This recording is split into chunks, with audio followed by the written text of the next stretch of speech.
Welcome to the Yoked Podcast, where we talk about all things entrepreneurship, real estate, and partnerships. I'm your host, Travis Hall, alongside my co-host and wife, Ingrid.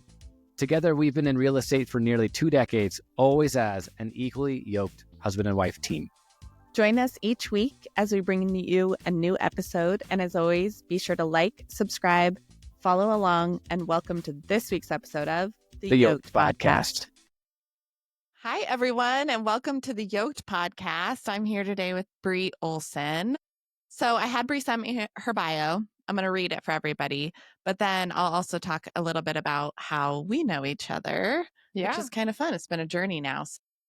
She's a proud mom to 4 wild little boys with baby 5 on the way. She's a full-blown real estate junkie, obsessed with deals, negotiation, and finding creative ways to make things happen. She's heavily involved in creative financing. So not only through helping other people, but living it herself. It's how she purchases a lot of her properties, out-of-the-box methods, and helping others build wealth the same way. You own multiple businesses. So you run a wholesaling business. You also do short-term rentals, obviously why you're here today, and then working with investors. Tell me just a little bit, though, about like what you do in your free time. I feel like, or do you have any? No, honestly, I feel like my free time is consumed with children and hunting down deals. Like I'm such a deal junkie.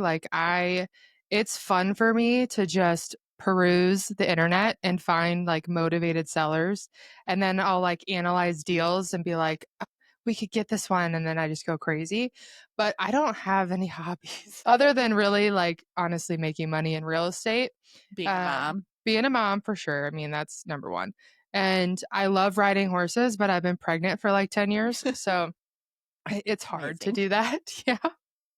One day. Yeah, one day. One day you'll get back to that. That was the plan. Actually, by now I should have been riding, but now I'm pregnant. But and then you decide to have another one. Yeah. That's amazing. So I think next summer.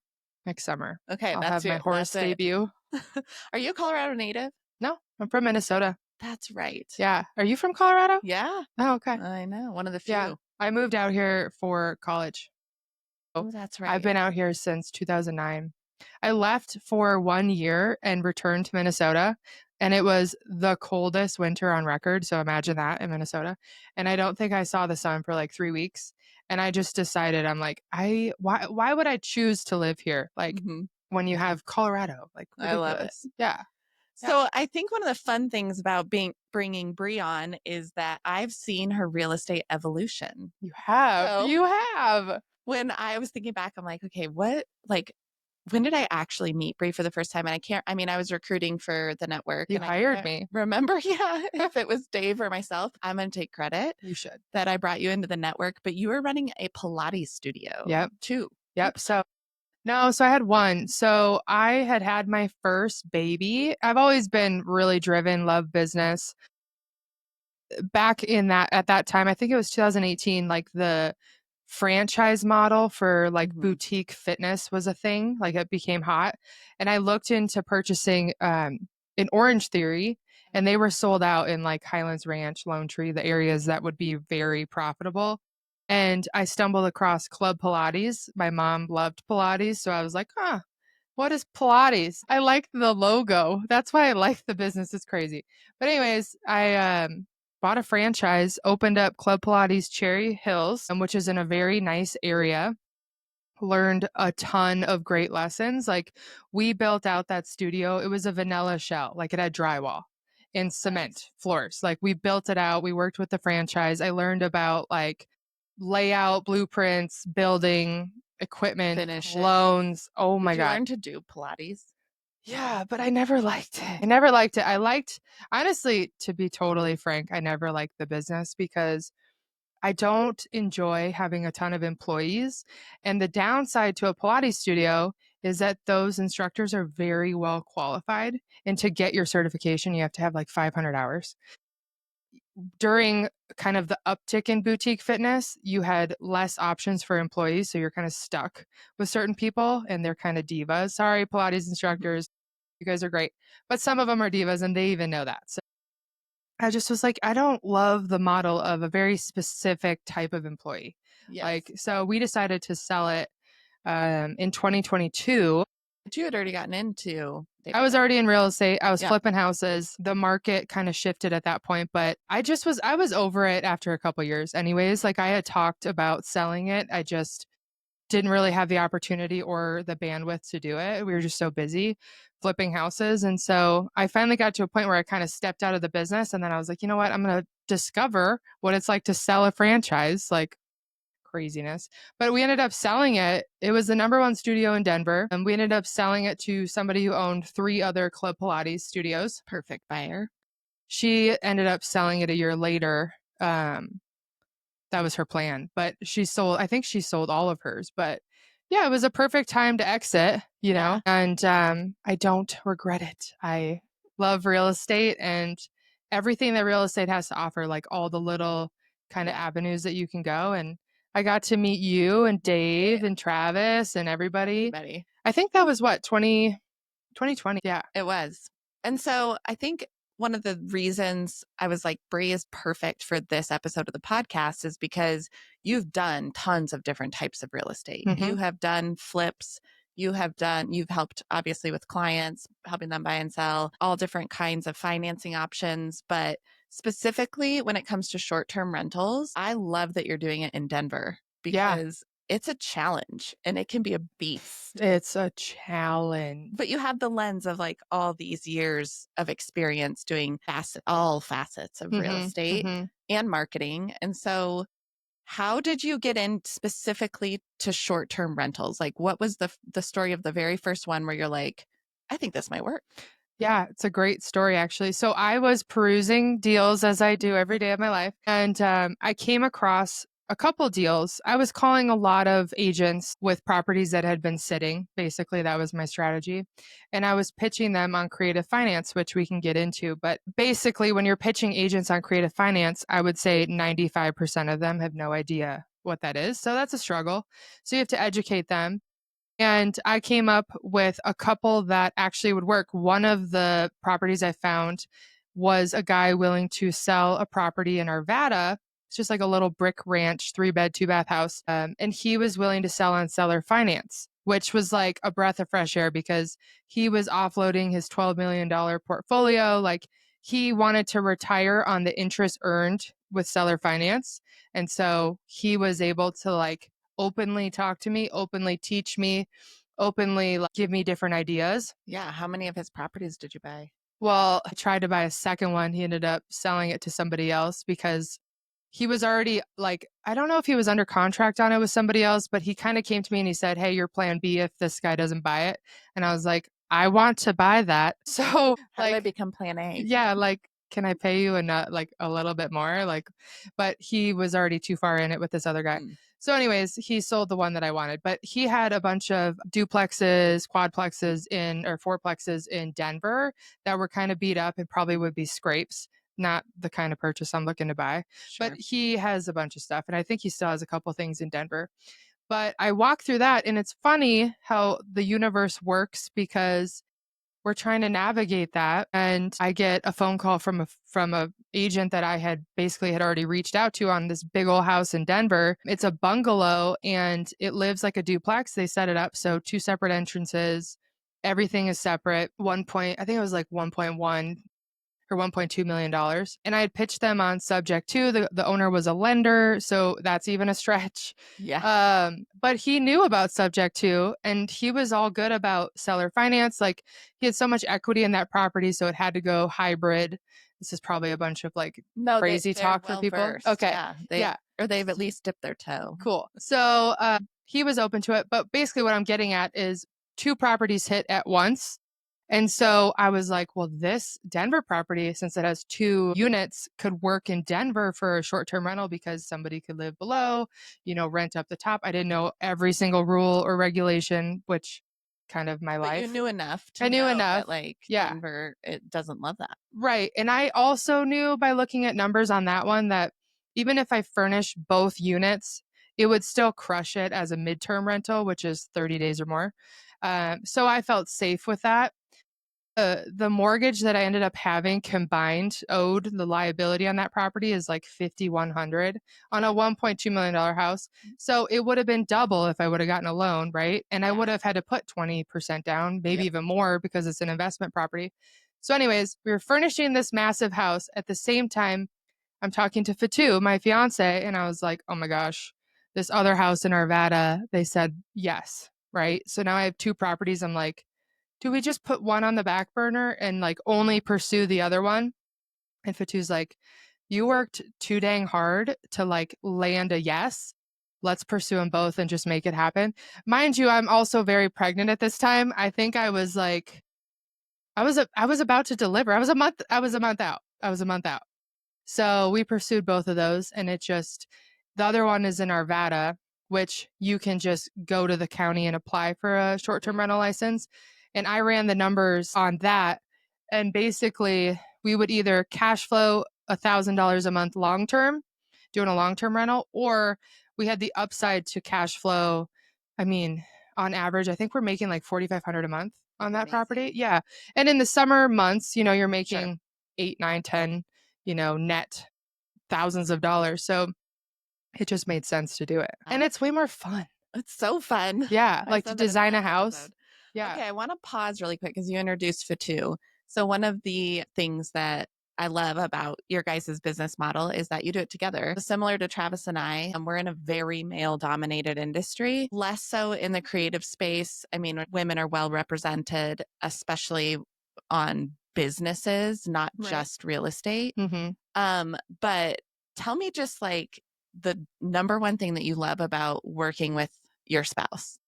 Oh my gosh, there's so many things. I know. And he's amazing. But he's gonna laugh at this answer, but because it's so ridiculous. Like I love spending time with him in general. Like if he'll go run for a day and like where we have a flip going on, so he's putting in lights and stuff. When he gets home, I'm like, I miss you. And he's like, I've been gone for 8 hours, woman. Like, why are you like this? And I'm like, I just enjoy your company. Yes. Like could I ask for a better life to do the exact thing that I love and do it with your partner who you love? Like, why would I want to spend time with anybody else? Like, we got so lucky. We did get lucky. I know. They got lucky too.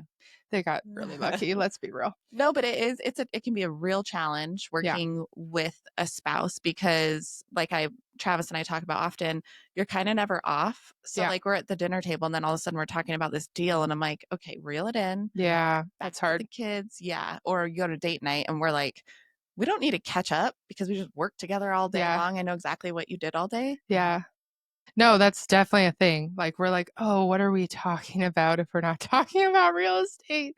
Or the kids or like whatever sport thing they have going on this weekend. Like you're kind of planning. Horse. Yeah. That's why you need a horse. Something else to talk about. I honestly will say it's far more exciting to buy a property and like build it out, do the furniture design, dream it up, right, with somebody that you love versus doing it yourself. Like it seems very daunting doing it yourself. And it's funny because with Fatu, he worked at Costco for 16 years. Like he's worked for Costco. He opened buildings in California, Texas. Like he moved to Colorado for Costco. So, I mean, obviously Costco is a great company and he's gone far in that company. But at one point I was like, okay. He had said his goal. It was funny because he's like, I really want to get into real estate too, like on one of our first dates. And I was like, oh, okay, tell me about your plans for that. And basically, love him, right? He wanted a house hack, okay, which he had been doing. He had roommates in his home that he owned in California. So he was sort of doing it. But then, like buy another house, do the same thing, buy another house, do the same thing. So it was kind of a slower approach, which most people take, which is fine. But when you're talking to me, I'm like, I literally was like, can I show you how to do it faster? And he was like, okay, sure. So I literally made him quit his job with all of his great benefits, with every bit of security. And I'm like, can I lead in this for a minute? And it's been actually really shocking because he's a beast. Like he's honestly made for real estate because he's a doer. Yep. He's a doer. Don't even ask questions. Just get it done. Action. He's organized. He speaks very eloquently. Like he's very wise. Like he sounds very educated. So when we're doing like our wholesaling business and he's calling to acquire deals, he sounds like he's been in the business forever. which I never saw that coming. I never saw that. Like, I You're thought like, I'd be this guy's gonna telling be a him. slow burn. And Yeah. then he just shows up. Yeah. And I'm like, I thought I was going to be telling this guy what to do and like holding his hand through everything. But I don't do anything. He's just got it. It's kind of shocking. And that does relate to your first STR deal in that, like, had you waited and like sat on the sidelines, you wouldn't have gotten the deal. Mhm. And that's often how our industry works. Mhm. Is like, if you're going to spend the time to analyze, reanalyze, run numbers again, the deal's gone. Yeah. Somebody else grabbed. Yeah. Well, and the thing with buying using creative finance, like we're able to look at deals from a different perspective. Yes. Because I mean, the average investor probably isn't really buying right now unless this deal, like unless it's a home run deal that makes total sense. But with rates and down payments and just overall risk when you have that high of a liability, like most people aren't purchasing. Yeah. So it kind of gives you an advantage, especially as a licensed agent in Colorado, because you can waive your commission, you can structure it, more kind of beneficial to the seller. But I don't know. I love it. I get a lot of rejection. So like all these people who are probably like, well, I should do that. I should call agents. Like it's going to get old. Like lots of. I called agents for like a week. Then I was like, Yeah, this is not for the amount of massaging. Lots of massaging. Yeah. And patience for that. The one hurdle, well, there's many hurdles, but trying to educate an agent on a creative finance deal and then allowing them to relay that to their client. Oh my. Sounds like the biggest scam. Like they don't understand. They're like, no, actually, I would like to get on the phone with the client. Yeah. So now at this point, I'm just like, I know this sounds like a lot. Like I just kind of gave you like the broad stroke of what this is. Let's do a 3-way call with your client. Like, let me just kind of explain this in depth. I know they're going to have questions, so I'm right there and they can answer and then we don't waste any time. Yeah. Because the minute that you send an email with that information, you just flush it down the toilet. Flush it. So yeah. I'm sure so you're looking at both of these properties at the same time and you're analyzing them and you're like, this doesn't work for a long term. It's got to be a short term. Actually, both technically would work for a long term. They would cash flow. They would cash flow because buying creatively, I set it up so that worst case scenario, I could long term them. Multiple exit strategies. Yeah. And I think that, I don't know if I'd necessarily have to do that now, but because those were my first couple deals, I was like, well, I can't be upside down on rent. Sure. Like I can't risk it for that. And those two properties have completely taken off. So that's how, data and research and all that, that's where that comes into play. Performing. I mean, we're also in a very high appreciating market. And that helps. You're willing probably to lose a couple $100 a month over the course of 3 years. Like the equity growth is worth it and outpaces it. That one in Denver, I mean, we cleaned it up. It was dull. And that's why it probably didn't sell.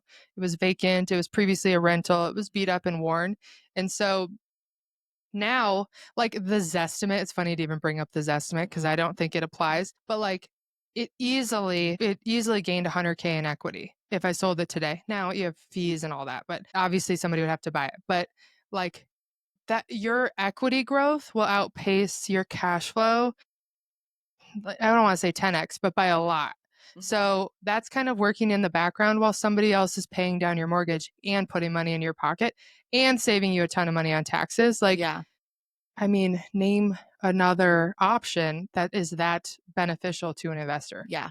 It's really. Well, and I mean, obviously you're in Denver, like we have that luxury, but like the Sun Belt, you say 100K equity growth in a few years to them. They're like, what? Yeah. They're like, how is that possible? Yeah. Yeah. And so I think to the audience, like recognizing what market you're in and which one you're investing in and what you're choosing to do. Because there's a lot of long-term rentals in the Sun Belt that do cash flow really well, but short-term, you're not going to have equity growth quite like that. You're just kind of investing based on cash flow. But I mean, some people prefer that because they don't have a lot of money to put down on a property.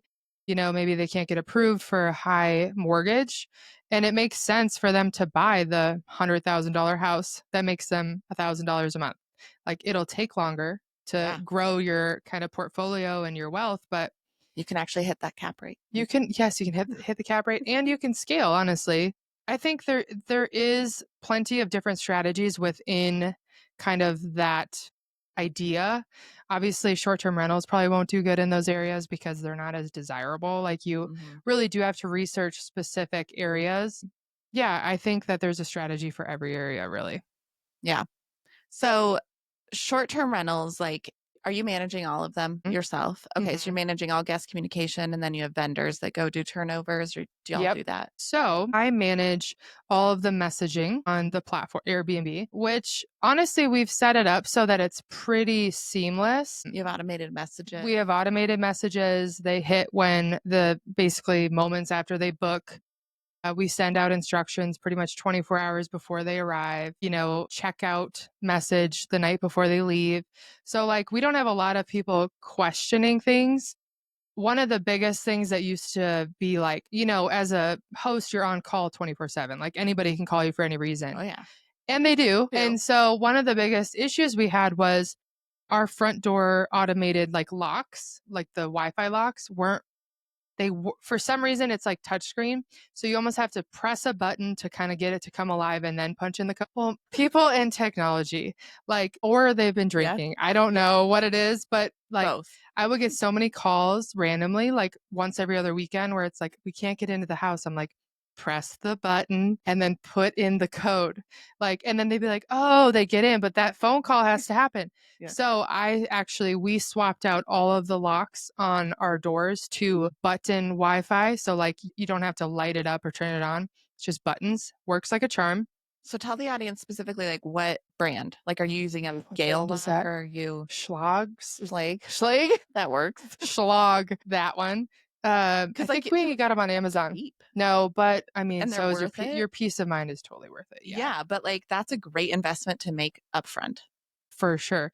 And we sold all of our other locks and lost money, obviously, on a used lock or a used handle, but it just made our life so much easier. And also in the check-in instructions, we have a backup lockbox that's just like a manual combo that's attached to the house, as if in worst case scenario, batteries out on the keypad or whatever, you still have access, and I don't need to drive 45 minutes to come open that up at 2 a.m. Up at Grand Lake has frozen. Oh, no. I mean, yeah, that's a cold area. Jeez. I was going to tell you actually that Fatu and I last summer were going to buy a house in Grand Lake, and we were researching the revenue opportunity. This house was a 6-bed, 2-bath, big old house from the 1800s that we actually stayed in as an Airbnb. We did a post-baby, happy, we don't have the baby weekend. And we stayed there, and I was like, I am in love with this house. It was right down by Main Street. Oh yeah. Walk to all the bars and restaurants and whatever, and the access where you can get in at the dock. Fell in love with the property. I said, Fatu, we got to buy this. We have to try to buy this. It's not for sale. But so he's like, and this is what I do, where I analyze every property. And he's like, well, I guess just reach out to the Airbnb host. Reached out to him. We structured an entire deal. There were no good comps really. So I offered him $950. He wanted $100K down. I think we were only willing to do $50K down, which is funny because it's that's really nothing on that big of a property. Yeah. Well, his Airbnb revenues on that property were $145,000 gross per year. And it came with an old shed thing that he converted, an ADU that was a 1-bed studio. That thing did $45,000 a year. So combined, great investment for $50K. He was willing to give us a 4% interest rate. And he even said, could I sell or finance this to you for 15 years? Because I wanted 10. He's like, could I do 15? Because he wanted more interest. Yes. And Fatu and I are like, how is this happening? Holy moly. Send him the contract. Boom, boom, boom. He calls me and he's like, so I talked to my wife, and she said that she wants to keep this property in the family for the rest of our life. And I was like, oh, how do I become your kid? I know. But when I was looking up revenue, your guys' was number 1. Oh, was it? Yeah, you guys were number 1 on Price Labs. Oh, nice. I was like, well, that's what it takes when you're on the water, and it's perfect. It's such a cute, charming cabin that you guys have. How did you even get that? How did you get the opportunity to So it was listed. Oh, it was listed. And we ended up having to not compete. We got the contract, but then he signed a backup, and he was pretty brutal until the very last minute. Like he was not going to give. No. And we had a lender mistake where we were going to miss our 3-day holdover between signing the CD. Total lender issue. Yeah. I had to give the entire commission to close it. Oh, $30,000 commission. Oh, But honestly, it was like, okay, Good you Lord. can lose 30,000 in earnest, or you and have no property, Right. or you lose 30K in commission and have a property. We knew it was underperforming. right. And so we knew that we could do There was some things upside. to it. Yeah. And we actually purchased it with my sister and her husband. Mhm. They used money from a 1031. Nice. But being on the water, I mean, location is Well, the location is excellent. Didn't you guys build like a deck? Did you build the deck? so Which is like so we key. put it in the hot tub. And obviously you need a hot tub in Grand Lake. It is shocking what a hot tub will do for your Airbnb. Yes. Seriously. And that's one of the things And that outdoor spaces. If you are, especially in Colorado. especially in Colorado, you need to be outside and like, yeah, if your Airbnb is underperforming in Colorado or a similar state, you either need to invest in a hot tub, which you can buy, finance, and your monthly payment on that's like, I think ours is like $150 per hot tub. Yeah. And they will say yes, like it's high interest, right, on Sure. the loan, but I mean, if you factor that into your earnings, like it's just a drop in the bucket. But hot tub is huge, outdoor amenities, fire pit. Yes. Like Grand Lake, do you guys have a fire pit? Are you allowed we to have do. one? Okay. Yeah. You are allowed to use it, but obviously within the parameters of the county. Yeah, we actually had like solo stove or like the solo fire pits. And then I was realizing, and those are expensive, but the embers that fly up were burning the cushions of our brand new furniture. So like one of the very first times I went up there, we have holes. Like it looks like cigarette burns in the cushions. And I was like, dang it. Because I didn't want to have to deliver propane and stuff. So we swapped out to propane and then just kept a couple extra tanks like in the garage. And people typically are like, do you have extra? Yeah, we have one in the garage. We fill them up every once in a while. Like, yeah. And we'll do that. And then we'll also like pay a guest. If you're like, send me the receipt. So well, sorry, yeah. blah, blah, blah. Yeah. Okay, so let's talk a little bit more about some of those amenities because we're already on the subject now, which is like what is overrated and then what is worth it. Specifically, like thinking about your Airbnbs where you're like, had I known it was going to help like bookings or revenue that much, I would have done it when we started. What are some of those things that you would say don't go without it? So I think for my personal experience, because of how I purchase properties, I don't always get like the pick of the litter. Like I don't always get like, I don't have a DSCR loan or a conventional loan. Right. Like I'm not buying like the flipped house, to turn into an Airbnb, which aesthetically that looks nice in pictures, but I don't think that's necessary.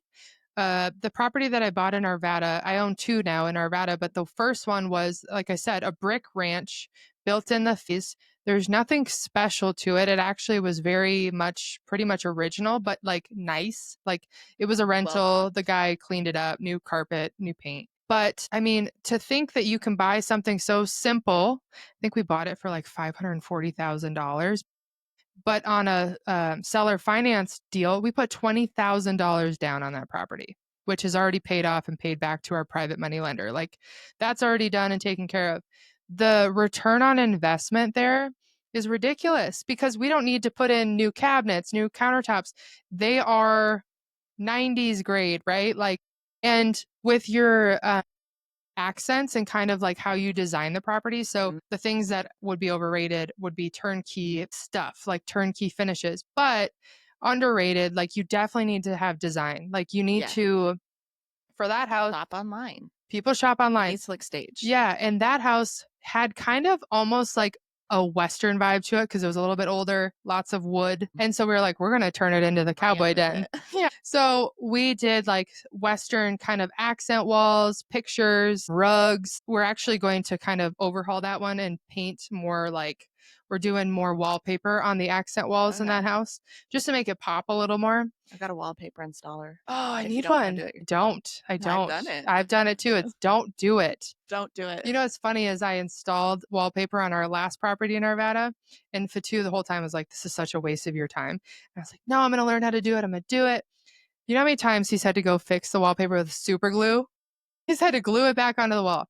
So yeah, don't do that. But yeah, that's what we're going to do. Like, I think wallpaper goes a long way. Swapping out light fixtures. Yeah. Fixtures and hardware. Fixtures, hardware, making it an overall theme.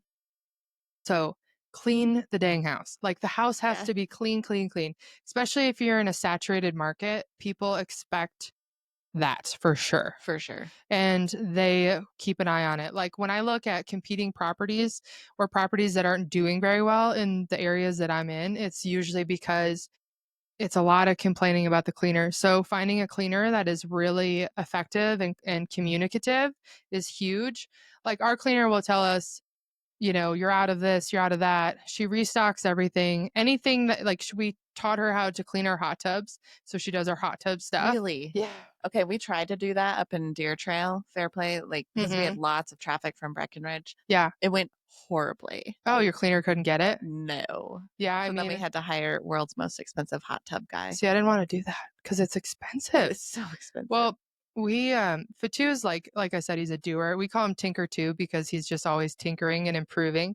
But he would at first he was driving up there once a week to put in chemicals, balance the hot tub, and I'm like, this is such a waste of your time. So we taught the cleaners, but he literally took photos, instructions, video, made it kind of dummy proof and taught her how to do it. He had to go up there a couple times. This is his Costco brain.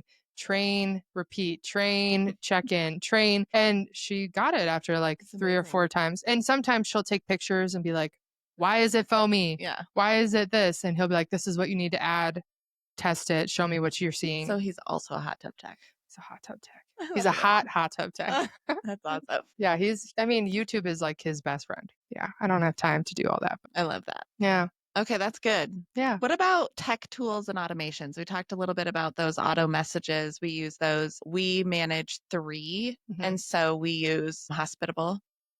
I know about it. I've never even looked at it. What's the integrates perk? your calendars. Okay. So you can post it to booking.com, Vrbo, and Airbnb, and all those calendars talk to each other. I think that's what mine does too. Yeah. I use Guesty or Guestly. Sorry for anybody who has to look that up. But it automates the messages. You can customize those messages. Like that's super helpful. So our primary residence that we purchased is a 7-bed, 5-bathroom house in Highlands Ranch. And the basement, we wanted to book out on Furnish Finder, or actually we were going to turn it into an Airbnb. That was our very true Airbnb, but I have 4 boys upstairs. And like, I honestly was turning into like a bad mom. The guest experience. Yeah, I was always like, shh. I'm like looking at them like, stop running, like stop their little baby feet just hitting the floor. And I'm like, you guys, and I have 2 dogs. Like, yeah, they're big dogs. Yeah. But the funny thing is, I mean, we did that for about a year. Nobody complained. Actually, one lady was like, I love hearing the pitter patter of the feet upstairs. I was like, are you trying to tell me to be quiet? So I was like, you know what? I can't live like this. It's just too stressful. We decided to do like month-to-month rentals. And honestly, people stay for like 3 or 4 months. And they pay the same pretty much. Are they nurses or like who? Tons of nurses. Okay. I have people coming in for like fertility treatments because we live close to multiple hospitals. Honestly, the majority is traveling nurses though, or people who want to be in between like Colorado Springs and Denver, even though Highlands Ranch is technically a little more north. It's not really middle, but they want to be closer to Denver, closer to the mountains. So yeah. Or even people who sold their house need a place to stay and then eventually shop and find a house. We've had a couple of those. I've never converted any of them. Right, but there's still time. You know why I think I don't convert them is because of my kids upstairs. They're like, this lady doesn't have enough time. This lady's life is hectic. Travis and I actually didn't get hired once because we had kids. What? Yeah. They did not think that we'd be able to give them the... that used to be a big like insecurity of mine every time I was pregnant as a realtor. Like when I was just doing residential buy and selling, I always used to think like once you get a belly, like people are going to be like, oh, she can't hustle, Right. she's going to have to go on maternity leave. I was literally coordinating a closing from being in labor one time. Like if you're working with the right person, they'll get it done. Like they'll just get it done. Or they're experienced and professional enough, like they have an infrastructure of people set up. Yeah. Yes. I mean, I think I was actually on your team when I was in labor and Yeah, I you was were. coordinating, and I think you actually helped me. And I probably think did. Ashley, I can never say her last name. She used to be like the head marketing or sales. Oh, yeah. Yeah. She helped me coordinate the closing too. So it was like definitely a group effort to make it happen. And I was like, you guys, I got to push out a baby now. Bye. Yeah, see you, bye. Yeah. I think we also walked a flip when you were super pregnant. Yeah. I mean, that's likely. Yeah, that's very Mhm. likely. Mhm. Okay. So automations, tech tools, we talked about locks, anything we're missing where you're like, this will help you if like anybody in the audience who's just getting started. Another thing, and you mentioned this on your first episode of this series, is how people reach out to you because they have local questions. Like, Yes. I get a lot of like, who do you recommend for like a bakery? Because I'm having, a coffee shop, or like, I need a cake, I need cupcakes because it's a bachelorette party or it's like some wedding thing or something. You're going to launch a catering business, aren't you? I almost bought a crumble cookie back before it like turned into crumble cookie.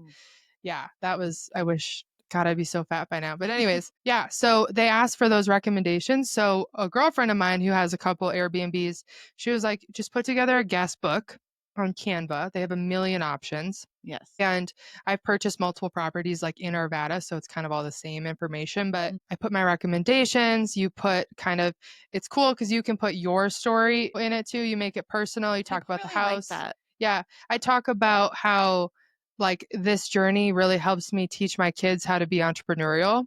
So like only really Grizz at this point of this podcast, my 5-year-old is the one who really cares. Like he's the doer. I don't make the beds or anything, but like sometimes if I'm there or like in our basement, we have a turn, I'll make a bed and he's there with the lint roller. He's making everything seamless. Like I think that's honestly the best perk of all of this because I teach my kids and maybe some people disagree, but I'm like, you don't have to go to college if you don't want to. And when you're older, if you want to learn from mom, I'll teach you how to make money and you'll be set. You'll be set for life. If you just do, if you move with the market, you pivot, you learn new strategy. Like I just think teaching them even just the Airbnb model, like look at this is hard work. You own an asset. Here's pride in what you're doing. Here's your standards.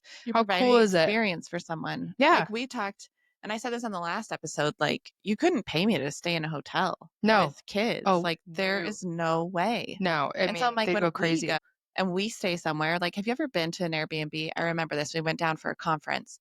It had nothing. They give you like 2 trash bags, 2 dishwasher pods. It's a house of like 8 bedrooms. You're like, well, like, what am I supposed to do? You got to go buy toilet paper. It's usually bare minimum, white walls. I feel like those are typically like run by. They're corporate. They're corporate. Yeah. It's not a good feeling. There's a lot of those in like Breckenridge. Sure. I've stayed up in Breckenridge a few times. I had a bachelorette party up there, multiple bachelorette parties up there. Everything's corporate. Everything feels commercial. Yep. You get like 2 rolls of toilet paper. Gosh, it kills me. But I'm like, it's almost like that was the offering before Airbnb was a thing. So they were already vacation rentals. That was their standard. And Airbnb is like, I want to move in for the weekend and I want everything I need for my kids, like yard games. Keep them busy, arcade games. That's the other thing. The other thing, if we go back to the amenities, stuff to do, like yard games for sure. And also inside, or if you can convert a garage, like if you don't have a lot of square footage, ping pong tables are huge. Boards are easy. Connect 4 is easy. Yeah. What else? I mean, we have a bunch of indoor activities under the stair because in Grand Lake, like you absolutely, it's going to be cold and snowy. And so games, puzzles, coloring stuff, I mean, all of that. And then you just give it a quick refresh once a year. Yep. Buy $20 worth of. I spend so much money on crayons. Oh my gosh. You know how many crayons? Okay, I started buying crayons that are the twist up crayons, plastic, smart, so they don't can't break. You know, I don't have crayons at any of my places. Like you have coloring books and stuff? Can write on your walls. Yeah, coloring books. That's smart. And I've like never even thought of that. Like adult colored pencils. I have like toddler toys. Yeah. Yeah. It's hard. That in between age is hard, but we've got like some of those building block train things. Oh, that's cool. Yeah, we could add some of that. We have like a basketball arcade, like shooting game. Like a shot hoop. It's called Hot Shot or something. Yeah, or Papa Shot or something. Yes. But honestly, those are huge. Like people want to hang out and have a good time. Like and you don't know what kind of weather you're gonna get. Yeah. Also, like in the winter in Colorado, it's very sunny and nice, but I mean, you're gonna be inside sometimes unless you're traveling up to go skiing or something. Yeah. But yeah, those amenities are huge. So tell the audience one thing that you learned the hard way. Maybe it was the locks. Maybe you haven't had very many, which would be great. I've learned this lesson the hard way in life, that nothing is as easy as it seems. Life is not fair. And things just happen because things just happen. Like at one point in our Airbnb, like everything's tuned in and like all good.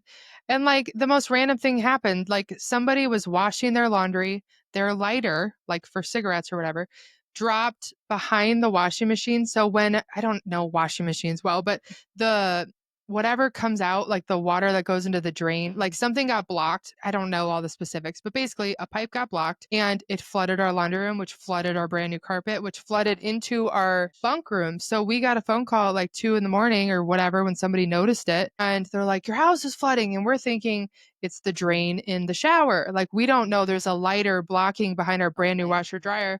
So things just happen, right? Yep. The other thing too is like you just got to roll with the punches, right? Like that's just part of investing, whether it's long term, whether you're flipping, honestly, any kind of business. The other thing on short term rentals is my third property that I got in Arvada was somebody had purchased it cash. Their mother got moved into hospice. So they were sitting with a house that they couldn't sell and they put a bunch of money into. And so I offered seller financing. I waived my commission. So really they're going to recoup most of their money. And it's a 3-bed, 2-bath, but it's like 1,400 square feet. Okay. So my first investment was 2,500 square feet. So it had multiple areas to spread out. There was a family room, a living room, and then a whole basement with a bar. This house the third house had a family room. So people can't really spread out. Where the people who stay there love it because I went all out on decor with paint and wallpaper and stuff. But it's not as bookable, you know, because while it sleeps similar numbers, they don't have the space. We have all of the same amenities. We built out the garage so that you can use it in the winter and whatnot with ping pong and all the games. We have a swing out there. But I think people really look at like, if they're coming into town, a lot of the times they have family come over to their Airbnb, or if they're having an event. Yeah, they're here for graduation. Or there's like, a group of girls coming in for a bachelorette party. Girls need to sprawl out. We need space. We need different areas to get ready. And so I think that's one, not mistake, but something to think about. Like if you're investing in short-term rentals, like how is this going to live? What's the flow like? Who does this appeal to? And look at your competition. Like if you want to make, let's say $80,000 gross revenue every year, what do those houses look like? Yeah. And I think that there's a ton of research that needs to be done ahead of time, but square footage helps a lot.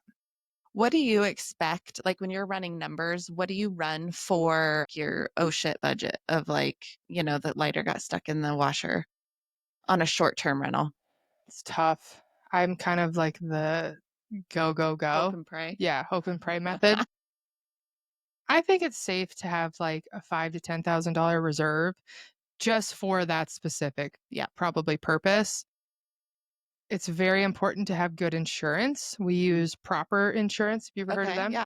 I've never used them, but yeah. Yeah. So they're actually, I would say they're similarly priced to like a landlord or short-term rental insurance with multiple different like big name companies, but their coverage is more. Like they cover like an accidental flooding by a tenant. They cover damages to property more so than a regular like Allstate or State Farm would do. And they're pretty much competitively priced. But insurance is going to be huge. We have our second unit in our York property. The sump pump backed up like into the shower because it was built in 1914. So like stuff happens on old houses. And so the sump pump leaked out into the laundry room, which was like LVP flooring, but surrounding the sump pump was floorboard, like wood. It soaked up all the water. Our tenants kind of cleaned it up. It's not their fault, but basically moisture got stuck, mildew came through. So they're complaining of a smell of mildew, and obviously we have to address that. Tearing out drywall, tearing out flooring, just trying to find like what the issue is. Water restoration is not cheap, and then you have to go in and redo everything. So that's not fun. That's probably we're in the middle of that right now, but that'll be at least $5,000. Yeah. Yeah. Those floods, I tell you. Mm-hmm. So speaking of floods, my story for a flood real quick. God. Finished a brand new flip. It's staged. I run over there to do something. I wasn't even going to run over there, right? It's one of these where I'm upstairs and I'm like, what's that sound? Oh, God. I go downstairs, water shooting out of the vanity from the wall. What? The clamps didn't get put on tight enough from the contractor. They finally busted open and just shooting out the entire basement, ruined staging furniture. I had to replace some of the stagers' furniture, drywall, new baseboards. The contractor fixed a lot of that for free, but carpet, replaced staging furniture. It truly was like water is the worst. Yeah, and you pretty much have to replace everything that it touches. Like even if you're there to put fans on it, like it just doesn't really. Yeah. I've been there with flips multiple times. I went and checked on this $1 million flip. We hadn't really demoed it yet, but we just got it signed over to us, and walk into the master bathroom. The toilet handle was running. So down the condensation, which turned into extra moisture. I don't even know. Old toilet. There was carpet under the toilet, which is disgusting. That's really old. So it came all the way into the bathroom. I'm checking on everything. I hear running toilet, which is not unusual. I walk in, water comes up over my tennis shoes. So I'm instantly soaked, and I'm like, well, this is real bad. It went down through the ceiling into the basement. Mold was kind of the biggest issue there, obviously, in my mind, because all of those finishes were going to get replaced anyways, but it probably had been doing that for days. Yeah. We had to replace subflooring, ceiling, get fans in there. The timing was better than yours. My gosh. Ooh, yeah. Yeah. Okay, so a few more questions for you and then we'll wrap up. Yeah. When it comes to short-term rentals, the market says we're in a recovery phase. I don't know if you've experienced that. We certainly have. Even our Grand Lake, our best performing short-term, we were down last year. This year, even May and June, we don't quite have the numbers. We're not back up to where we used to be. Have you had that experience, or what would you say, what kind of market are we in right now for short-term rentals, and are they still worth it for somebody looking to get into it? I think that if you're looking to get into it right now, you really got to be conservative. You got to run your numbers and really protect yourself. But I do think that bookings, the one thing that's changed for us is I think that bookings are coming in on a shorter booking window, whereas people were booking noticed that. months out. For instance, July for both of our Arvada properties should be pretty full, and they're 25% occupancy. We're still kind of, it's a longer runway than typical at this moment, but I'm noticing even for the current month, people are booking almost sometimes a week ahead. And so maybe they're shopping a discounted rate, we'll discount 10%, or if I have random 2-day stints on the calendar, I'll manually flat rate book, change the pricing based on the market. But I'm seeing a lot more of that. We're getting 82% occupancy, which is excellent for Arvada, but it's taking more effort and it's kind of more last minute. Yeah. Our Denver property, if we would have had this conversation a month ago, I would have said, it's so slow. We're at 50% occupancy and it's a beautiful house. What's happening? But again, last minute bookings. And now I think we're up to 70 something percent, which is really good for the area and the price point. So I think it's more of a last minute booking situation. I think people don't really know what to expect in the world, maybe in their jobs. We're kind of also at the end of the school year. So there's a lot going on. And I think that people are planning travel as they can and maybe opting for more discounted options. So with that being said, yes, it's still worth it, but for you to go buy the most expensive turnkey property, put all this money into it, really squeeze your numbers tightly, like I think that's a little more dangerous. If you're working with somebody who can find you deals or see the opportunity, I think that's the move. I mean, researching areas where there's just such good tourism and demand. And we noticed the same thing. I mean, all of our last minute bookings were way up. Unfortunately, that's when the rate gets the lowest, right? It's right before. And so I think that's what's affected our revenue the most. I would say if you're purchasing one this year, though, I would agree with you. Yeah. You really got to be, and you have to have multiple exit strategies. Yeah. And that's, I mean, it's hard because if you don't know creative finance, it's hard. We were just talking about this, finding a realtor that does, or a realtor that's willing to help you acquire a property in that way, because it requires a lot of work. But if you're an investor and you're savvy and you understand that route, that's definitely the route to buy For right sure. now. Absolutely. The fact that on 3 of the 5 short-term rentals that I own, they're at like a 3.5% interest rate and purchased in 2024. That's incredible. Incredible. Yeah. And that's where you make your money on the front end. You make your money when you buy every time. But I will say too, this is also really important.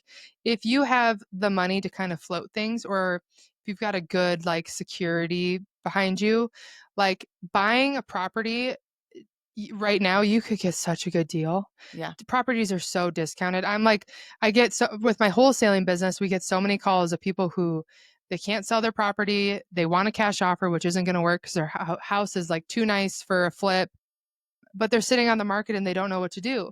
And they even say, they're like, we're willing to take a lowball offer just to get out of here. But buyers aren't even attempting to make the offer because they think we won't take it.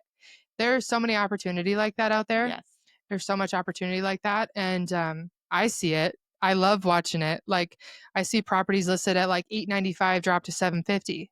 Like people are desperate. Now, not the best news for the market, but it also is evening us out, which we've needed. Well, and also if you're an investor, it's wonderful. Yeah. Like people, there's so much doom and gloom, but like that's when a light bulb should go off in your head as a real estate investor and be like, wow, there's deals to be had for sure. For sure. Yeah. I like that. So where are you investing in next and why? Well, I really like Arvada. I think that Arvada is super saturated, to be honest, but because of their laws. Yeah. Like you can just apply for a short-term rental license, but the competition, like 80% of those properties are like the bland kind of vacation rental or somebody just listing their house, not knowing what to do. I actually like to reach out to those people and try to buy their properties. But, there's some good competition up there. And I think that like, if you can have multiple STRs in Arvada, you can make pretty good money. Like I actually was on the phone with an agent last night trying to buy one, subject to hopefully it all works out. But it's a 5-bed, 2-bath brick ranch, but it can make about like $88K gross every year. So I mean, maybe that's 30 to 40K in revenue, depending on what you do to it. But when you have 3 of those, my other 2 do better than that. You could I think our net earnings is like over $100,000 on these 3 properties, where if you long-term rented those, you wouldn't even get a fraction of that. You would get a very small fraction of that. Yeah. So I think it's more scalable. I think for the average investor doing it that way, buying short-term rentals and keeping them in the same area, like you can make a good amount of money and maybe even quit your day job. Airbnb is hard to scale. Yep. Use the same vendors, same area. So I love Arvada. I do have this like want and desire for a property in Vail. And this out to the universe. Vail, let's go. Breckenridge is a little tight, but if you're like right on Main Street, you can do a short-term rental. A mountain property, like a legacy property for my kids. That I can use and probably make no money on. But something like that would be really cool. But that's a long-term wealth strategy. Yeah. Just STR it in the meantime. Yeah. Frisco's tough because they have a cap on their rentals. And I don't know about Vail. I thought Vail was in certain areas you could do it. I honestly don't know. I haven't looked at it. Yeah, I don't know. But there's a lot of tax in Vail. Steamboat. You should look at Steamboat. I've never been to Steamboat. Oh, it's Dreamboat. Is it better than Vail? There's like an Aspen vibe? No, it's more like ranching. Like Okay. Oh, I a like that. nice combo of like Murdochs. And here's the thing, in the summer, because Vail gets about 9 minutes of sunlight. That's because true. of how This is the narrow valley. the valley is. Steamboat in the summer, you won't come back. Okay. She's saying Steamboat. And they have got it figured out with their zones for short-term rentals. Okay. I mean, the houses are just millions of dollars, but that's fine. I'll just subject to it. Places, yeah, actually, see. I mean, there's probably some places, and that's the thing. That's the even better thing, is people of that caliber with a lot of money, that's probably not their first home or second or third. So they love investors because everything people with a lot of money buy is a business purchase, or there has to be some benefit or strategy there. And a lot of people would be like, well, I guess I could just accept a cash offer on this and pay a ton of money in capital gains, or I could make $200,000, $300,000, $400,000 worth of interest on a seller finance deal by selling it to you in 10 years, holding it for 10 years. Why not? Why not? See? Okay. You're going to go look. Okay. I am going to go look. Okay. Final question. We end all of our podcasts with this question. When it comes to short-term rentals, what are you yoked to? Honestly, my response to this is what I've already said, but I can't do any of what I do. I mean, there's like little things, right? Like a good cleaner, sure, or specific design, or like there's a strategy you have to follow, but I can't do any of what I do. I can't have any success in what I do without Fatu. I really, truly believe that. I actually told him I was going to say that, and he was like, you don't need to give me any credit. And I'm that's like, why it's so great. I know. And I'm like, it's like, ultimate partnership. He doesn't want his face on anything. He doesn't even want me to like post about it and say, couldn't have done it with Fatu. Cause he's like, I love you. I love this. I'm happy. I'm so happy. Like, I don't need credit. But truly, he's just a doer. Like, something catastrophic will happen and I'm about to be like, what are we going to do? And he's like, I'm going to leave in 15 minutes. I'm going to go do it. I'm going to go handle it. I'm going to go watch a YouTube video, figure out how to solve this. He saved us thousands of dollars in repairs that if I would have just called somebody, yes, I could have gotten it done. I mean, that's what a lot of real estate investing is. Like, you just learn the little things and tinker around and you save yourself so much money. And you're a problem solver. Yep. And yeah, he's learned so much. He's the kind of guy that loves working with his hands. And so I let him, like, you go do that. Yeah. I'll find deals. But like, yeah, he deserves a ton of the credit because I couldn't do what I do without him. Amazing. I love that. All right, Bri, where can people find you on social media? So at Bri, Bri Olson, Olson Homes. You can find me on Instagram, probably. That's the easiest. Like, send me a DM. I'm on Facebook. I was telling Ingrid and Travis, I'm starting a course here on how to find your first short-term rental, how to do the research. Yeah, like what you can expect with cash flow, looking at competition, all the things maybe we didn't know when we first got started. Like, I'll save you time, I'll save you all the time and effort, and hold your hand through the process. Okay, when you launch the course, let us know. Okay. We'll link it in the show notes. Yeah. We can link your 2 Airbnbs in the show notes, just so people can go find it and actually reference some of the stuff that you've talked about. So, yeah, that'd be great. Well, thanks for having me. Thank you so much. This was awesome. Thank you to the audience. Hopefully you all gleaned something from today. And as always, please like, subscribe, and then continue with us next week as we finish our short-term rental series. Thank you so much for listening to this week's episode of the Yoked Podcast. We hope you enjoyed it. And as always, be sure to like, subscribe, and follow along as we drop a new episode each week.